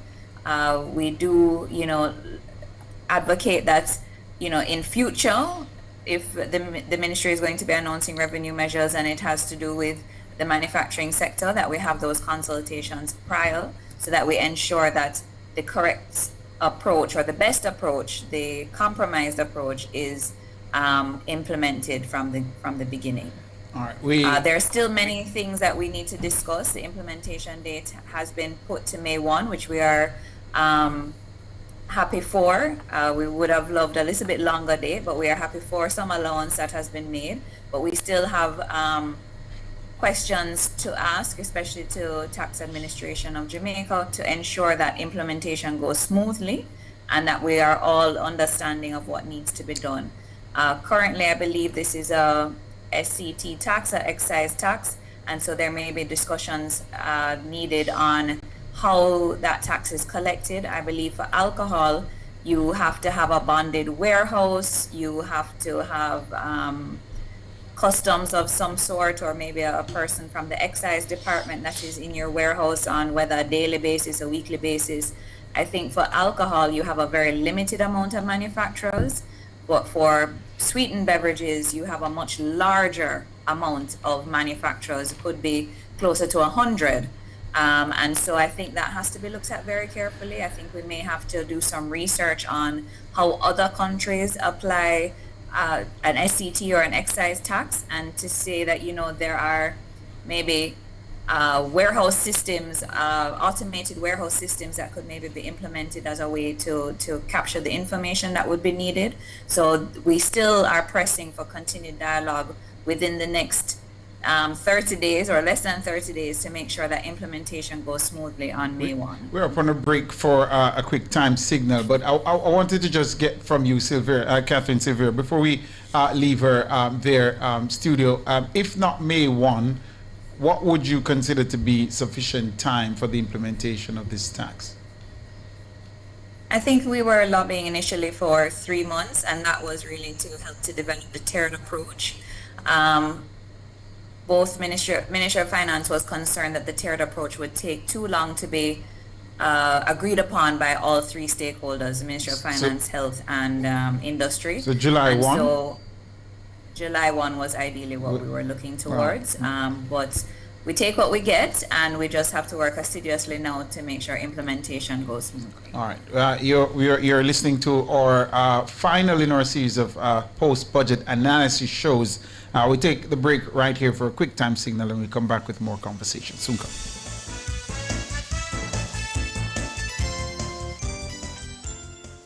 Drive the most exciting new vehicles in Jamaica. Schedule your 2024 Ford Ranger pickup or Ford Everest 7-seater SUV test drive now. Call or visit KIG today. The time by KIG is... It's 6:32. Welcome back. Thank you so much for sticking and staying with us right here inside Nationwide at 5. Of course, it's our special post-budget analysis show, and we have in the studio with us the Senior Tax Manager, the JN Group, Everald Dubois, as well as the President of the MSME Alliance, Antoinette Hamilton. And of course, I said on the phone earlier, but she's on Zoom, that's the President of the Jamaica Manufacturers and Exporters Association, the JMEA, Catherine Silvera. So let's turn to the Senior Tax Manager, Before we get off of the matter of the sugar drinks tax, I think I have one final question on the matter to Catherine Silvera. The Minister has leaned into this aspect of it being a health benefit that they're chasing rather than a revenue measure. So based on how they have reconfigured this SCT, do you see the impetus there on the part of manufacturers to change the formulas that go into their sweetened beverages, or do you just see them essentially absorbing it and passing it on to the consumer as is? Oh, sorry, I didn't know you had finished. I think that as it has been announced, currently right now a lower added sugar beverage is going to pay less because it is on a per gram basis.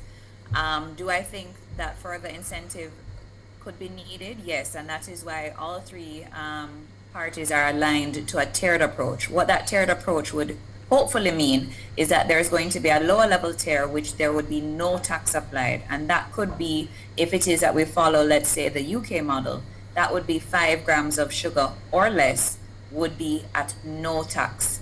And so that is something that would certainly incentivize beverage manufacturers to reformulate, because then they would be paying no tax. And I think that's what the finance minister was kind of alluding to when she tasked industry to say, you know, the less sugar would be the less tax burden. I think that it's a compromise that would have taken a few months of meetings to come to in terms of that tiered approach, if it is that we just follow the UK model or not. And so that is why this interim measure has been brought in, because it is not just a health tax, it is also a revenue tax.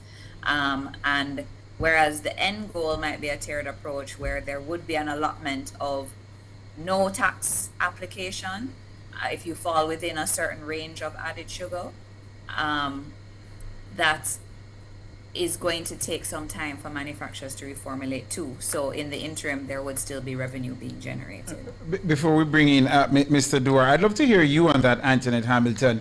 That question I asked of the JMEA boss earlier. People looking on might be thinking, look, the government is being responsive. There were outcries. The affected sector say, look, implement this tax on a tiered basis. The government has responded.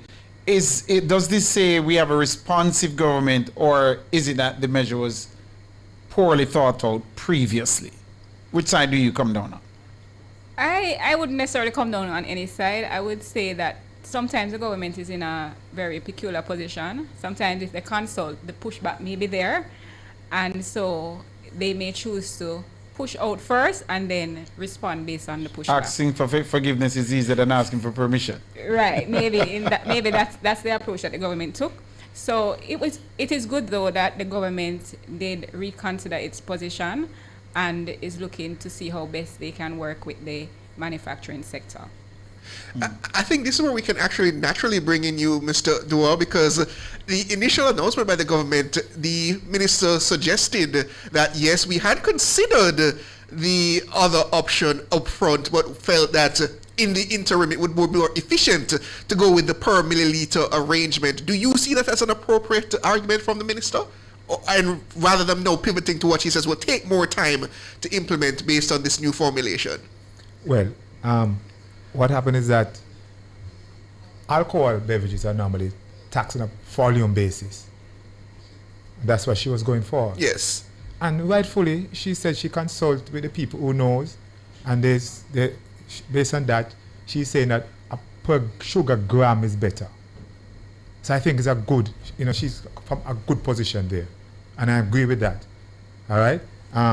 But basically, I hear, the talk that this thing has to do with health.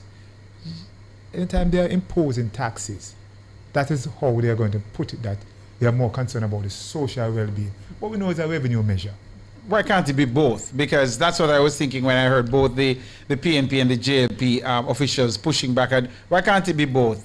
If they've put the tax now on implementing it on a tiered basis, that also aids the health argument, doesn't it? Yes. But clearly it's for revenue as well, because the government needs revenue. So why can't two things be true at the same time is what I'm asking. Two things can be true at the same time. And there's no doubt about that. But as you mentioned, the opposition, I think they were saying that, look, if you're talking about your health, take the tax off water.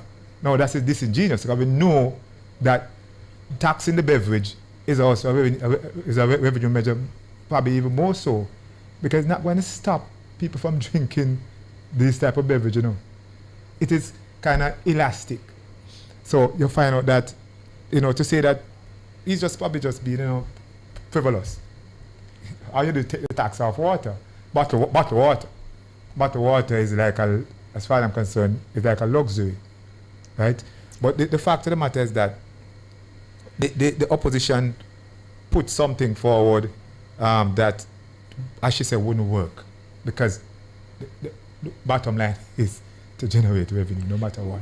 Which is another point we need to bring you in on as a tax expert on the panel, because she picked apart, or attempted to pick apart, the use of the e-invoices, yes, I think is what they're called. And she's saying there's no way that could have been implemented in time for the government to benefit to the tune of 8.6 billion, yes. Right? Is she on sound footing with that? And if so, why would it be presented in the budget by the opposition spokesman if it can't be implemented right away for the government to earn those revenues immediately? Yeah, and she was right. That could easily be picked apart, because it's not possible. I think the opposition also mentioned that greater compliance can bring in more money, which might be true, but is it in practice? Practicality, yeah, but not something you can put on and said, we're going to greater compliance and therefore get the money that we want. But it just wouldn't work out. You know what I thought about, because Siobhan and the panelists, I didn't really hear anyone offering that when Julian Robinson offered the suggestion. Most people said, look, this is a worthwhile suggestion that should be pursued. But as I listened to the finance minister today picking it apart and saying there's no way it could be feasible for this fiscal year. But that's her job, Tyra. Exactly, and I'm saying that makes eminent sense that such a measure perhaps couldn't be implemented right away. Yeah. But that doesn't mean that it shouldn't be consulted. You know what I'm saying? I think we've all, as private sector, we want to encourage the government to expand and the tax base. We want to encourage the informal sector to become formalized, because when you have more people on board in the formalized sector, then you can, as Antoinette and I would have spoken of last week, I think, with George, is that you could possibly look to lower rates if it is that you get more people on board. Except though, Catherine Silveira, when it leaves you an 8.6 billion gap in the budget measures, revenue measures that you're presenting for the 2026-2027 fiscal year, that then raises questions about what the opposition spokesman presented. What I'm saying is for the long term, though. In the long term. No, I hear that. No, absolutely, we agree. I tend to disagree. But it leaves a gap of 8.6 billion. But go ahead, Anthony. I tend to disagree, because most of the things that government implement, even in the TAJ system, it's on a phase basis. And so while you may not be able to comprehensively implement this across all industries and sectors, you could start with those low-hanging industries that do heavy importation, which the minister has actually started in our ministry. TAJ has started with the car dealers. So you could start with certain sectors to implement the system on a phase basis. So I do not necessarily agree with the minister's position that this can't take place in the current year. It may not take place in the first half of the year, but certainly in the latter part, which also brings to her point about 8.6 billion though. Yeah. And that is the question, Will it yield you 8.6 billion in the 2026-2027 fiscal year? That is the problem that the opposition spokesman is facing now. Yes, so there's a problem in terms of the analysis to say if it is that these sectors are approached, then the possibility is that this revenue could be generated. So I think greater analysis and data could have been provided by the opposition to justify that point. But I don't want us to think that because it was mentioned by the opposition, aspects of it cannot be implemented this year. No, not at all. Similar to the internet tax or the digital tax, the minister said it's the last quarter of the year. What percentage of that was the minister budgeting for this fiscal year? It's going to be at the end of the year. And when you get revenue at the end of the year, how do you spend that? But especially, I think what Tyrone is suggesting is that at the end of the day, the government needed billions of dollars. She and would mentioned this something. generate billions of dollars? Antoinette mentioned about the digital tax. And I came in, I wanted to hear more about that from the minister. But, you know, I think what the minister is saying that, as I said, is the fourth quarter I think she's going to come into. I don't think the minister really have that map out yet, you know, right? She mentioned what is not going to be taxed. She said digitally ordered, physically delivered. That's not what she's talking about. So obviously then we're talking about over-the-top services from the internet providers. But are we certain on that? I think that is still the question on a lot of people who do those things, import services, use Netflix, use Amazon, etc. Are they certain about this measure as it is being suggested and implemented? And I think that is still one of the weaker points of the presentation so far. I agree with you.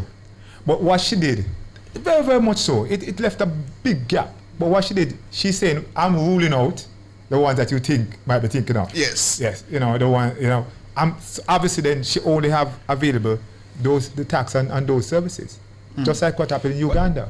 I want to pull Anthony Hamilton back in because I've asked already the panel if it is that the government should be lauded for being responsive or should they be chided for being for poorly thought out measure now that they've removed how they thought about going about the sugary drinks tax.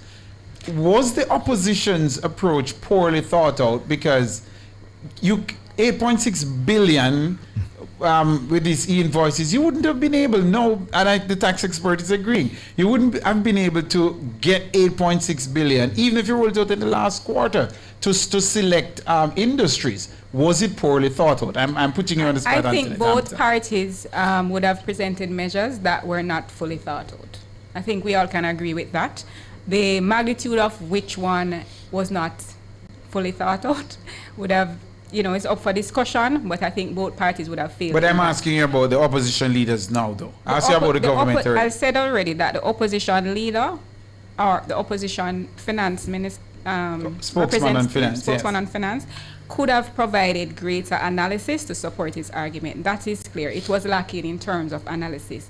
But equally, the Minister of Finance, up to now, still has not provided clarity around the digital tax in terms of how do they expect to collect it, how will it be, taxed, etc. So both, I think, on the downside, fail in terms of providing, proper analysis as to how the taxes will work.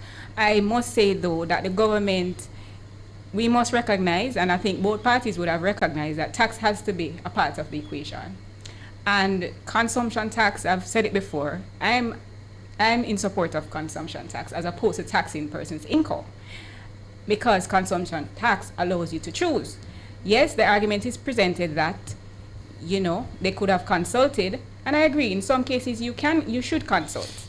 And even with the minimum tax, minimum wage, I mean, if there was some consultation, yes, it was close to the election, but if there was some consultation, maybe the government would be in a better position to say, okay, 17 would have been the figure and everybody would have already known that 17 is the figure. What Tyrone is saying, and I agree with him, we're looking, you're an accountant. Yes. How could you make this 8 There's a whole billion? If you don't, I mean, that's the case, This is a budget measure. Revenue measure for this year, right? For this year. So I agree that the numbers should have been presented to justify, to say, for example, on importation or this particular industry, right now we have a gap of X, and if this gap is is closed, we could get revenue off Y. So that was not presented by the opposition. Mr. Dwyer, Anthony doesn't want to say it's poorly thought out. I'm asking you. Now, given everything that we know at the end of the budget debate, was it poorly thought out, that particular offering from Julian Robinson? The offering from Julian. Yeah, because he said it would have yielded about 8.6 billion. No. It was poorly thought out. I wouldn't use the word poorly. It was not well thought out. Just. And there's the difference is? The difference of is a few billion? It was not well thought out. And the difference is she's in the driving seat. She knows. Remember last time we talked about some of the budget measures that was announced, at the opening, and by the time the closing, they have to pull it back. All right, let's. I want to bring in Mrs. Catherine Sevier back in, but let me stay with you, Anthony Hamilton. A phrase that stayed with me from the finance minister's presentation, Siobhan, is "You don't have to be big to bid," and I think she repeated it for emphasis. That is really up the stream of the small businesses in Jamaica, the micro, small, medium-sized enterprises that you represent. What does that mean for you? Are you energized by that? I would say the minister is right. You don't have to be big to bid. However, when you bid, are you going to be successful? Is the process going to be transparent for MSMEs? That is the bottom line. I think there's no doubt that MSMEs recognize that they can participate in the procurement system, but with the massive reconstruction projects that are going to be taking place, there's going to be opportunities for the supply of prefab homes, for the supply of hardware, tools and equipment, for small contractors, for engineers, for architects. Are they really going to get these contracts, or are they going to continue to be crowded out by these larger entities, or those few that may continue to benefit? That is the bottom line, I think. And I want to bring you in, Catherine Silvera, as well as the rest of the panelists, because every member of this panelist interacts with a budgeting process in some way as it relates to a business. I think that is clear. And the minister, as well as the opposition, presented a contrasting view. In a time of crisis, the opposition is suggesting, let's go bold, let's go big, let's try to seek out these very original and very exotic ways of getting revenue rather than going to the same old, let's just raise taxes. Whereas the government is saying, I'm not going to take that gamble. I am going to stick with what works.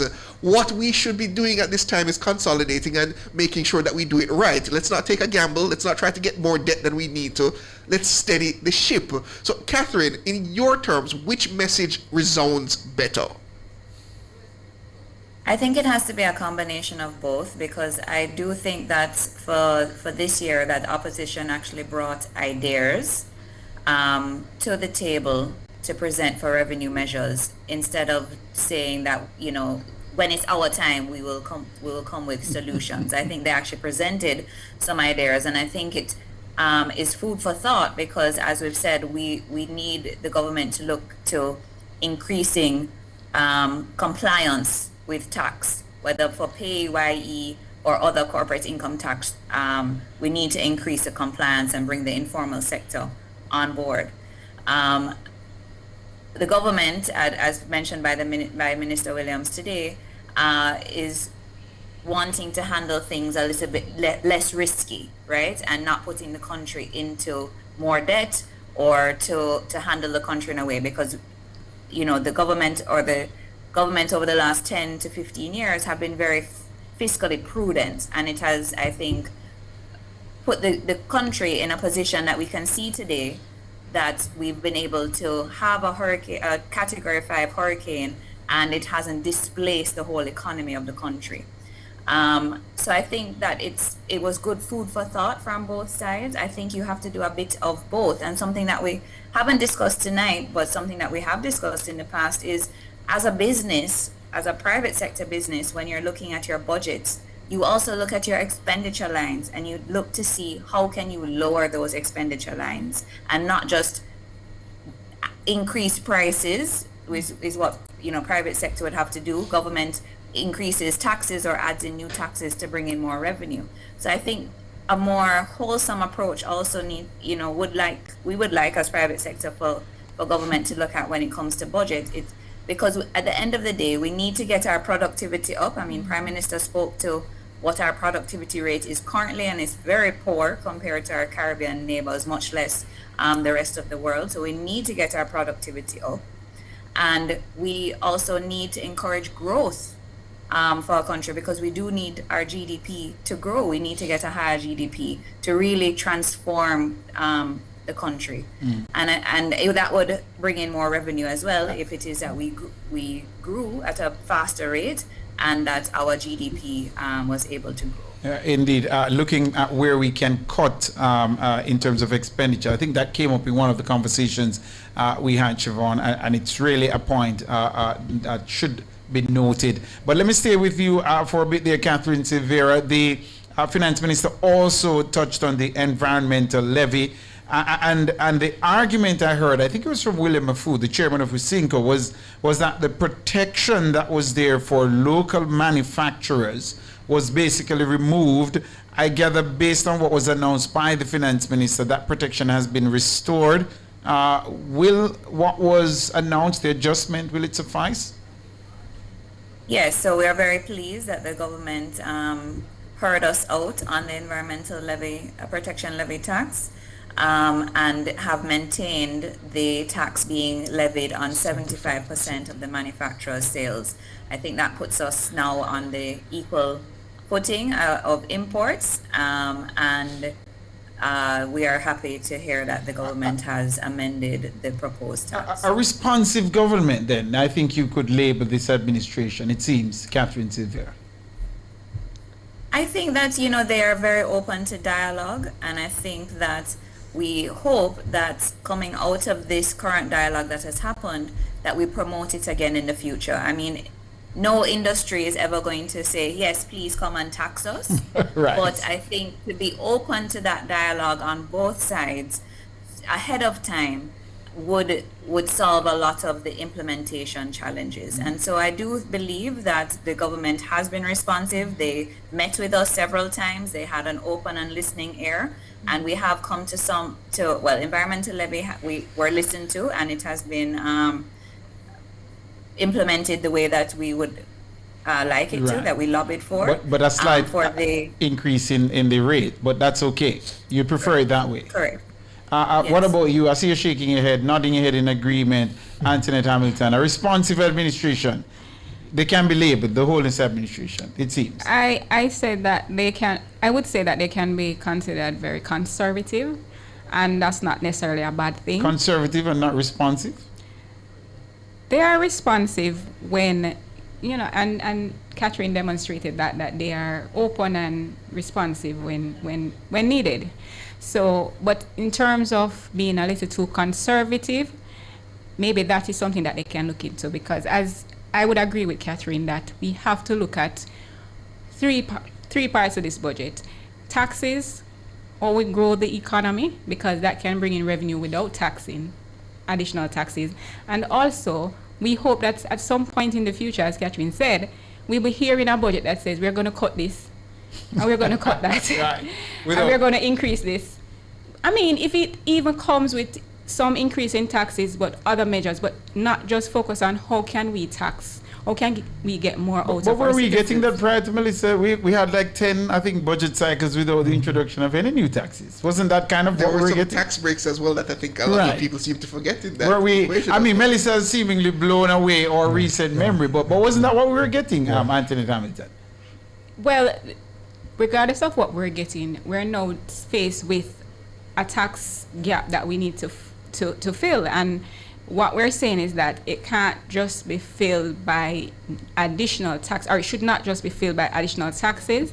It should also be filled by taking on initiatives that will increase productivity and growth. That will generate additional revenue for the government without additional taxes. And also look at the different ministries and look where you can cut Can trim your some of the fat. expenditure. So it should be a comprehensive approach. And I'm happy, though, that the minister did recognize that some of the opposition's points, suggestions were worth considering, may not be able to implement immediately. But that's a good thing. At least it's a good thing. To get that kind of consensus. That they are responsive. Yeah, to get that. Siobhan, we'll find one to you. I want to do essentially, we're 2 minutes left, so I want to put it to each panelist, starting with you, Mr. Dwar. As I said, winners, losers of the budget debate presentation, who came out on top, who came out at the bottom, and your overall opinion of what was presented for 2026, 2027. Yes, let me start with my overall opinion. Because there was something mentioned about the NHT, right? These things, the NHT and probably we're going to be putting the standard rate of tax on the tourism sector. Those things were not one of the main things. But with the NHT drawdown of what, 11.4 billion. Yes. Now, if you remove that, you have to find it somewhere. And as I said the last time, you're not coming to the financial sector for that, because we can't take any more. You're still bearing the burden of a tax that was supposed to be temporary. Exactly. Right? So that's 11.4 billion necessary, right? It's like a dividend. I think, 10 cycles you said we have not getting it. Taxes, yeah. yes. So we're ready for some tax now, and I think what has been put on the table is doable. I need you to tell me more about the digital tax, though. Right? That's the one that I'm on. But I'm satisfied with this. What is on the floor? All right, Catherine Silvera, over to you. You didn't give us your ranking in terms of the performers. In terms of both the opposition. We did last week. Well, this give me but 1 to 10. Yes. The minister did very well, but I'll give her 8. Opposition lead, the opposition side, I'll give them about 7.5. But I think the minister did well. She really conducted herself adequately. All right. No rating for the Prime Minister? The Prime Minister, I think they already said he did. Whoa, listen to me. The Prime Minister was really good. Right. It was like he was in some sort of movie or something. But he was really good. It was really good. All right, Catherine Silvera, quickly from you, because we're out of time. Quickly. I would say that I think overall this year the budget presentations were very well thought out and done. I again give kudos to the opposition for actually coming with proposals this time and not just bad mind, if we want to take on the Prime Minister's saying. But the standout, of course, is the Prime Minister, because he came with a presentation that was very visionary. And I do hope that all of us here live to see what it is that he meant, all of what he spoke about in his presentation, because I would love to be living in that journey. Absolutely. Quickly to you, Anthony Hamilton. We're out of time. Very good budget presentations by both sides. Did not hear much about export plan, did not hear much about energy costs. I think those two were lacking from both sides. But I would say that opposition put forward very, very credible suggestions for growth initiatives, and I believe that the government put forward a fairly conservative budget, which is good, and also in the closing incorporating some of the suggestions of the opposition. So we have seen a more mature budget cycle. Absolutely. Thank you so very much. We want to thank Catherine Silvera, Dr. Christian Stokes, who was with us earlier, and of course Everald Dwar and Anthony Hamilton, both who are in studio with us. That's where we bring our final post-budget analysis show to an end. He's Siobhan Campbell. I'm Tyrone Reid. On behalf of Dana Davey, our producer, Andrew Glenn Anderson, our technical operator, all the members of the news and production team, this has been Nationwide at 5. Good evening.